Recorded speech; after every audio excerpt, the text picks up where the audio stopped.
Eighties நைன்டிஸ்னு ஒரு round வச்சுருந்தாங்க. 70s 80s 90s இதோட டாப் ஆன சாங்ஸ்.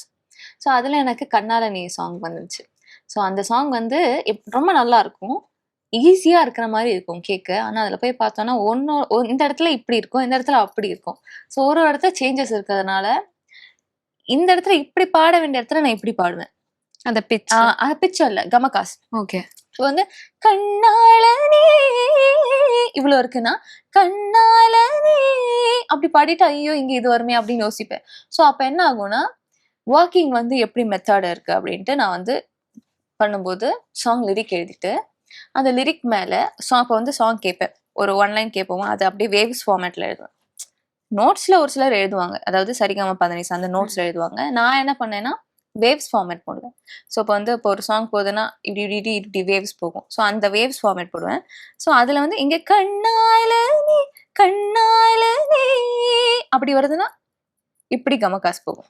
ஓகே. ஸோ இப்படி சிம்பிளா அப்போ கண்ணாலனே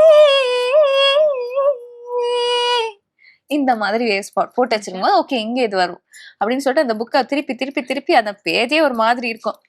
அப்போ பாடும்போது என்ன ஆகும், அது அப்படியே கண்ணு முன்னாடி வந்து நிற்கும். ஸோ அந்த கமகாசு எல்லாமே பர்ஃபெக்டாக டெலிவரி ஆச்சு. ஸோ அது வந்து அப்பையிலேருந்து ஒர்க் பண்ண ஆரம்பித்தேன் ரொம்ப அதிகமாக.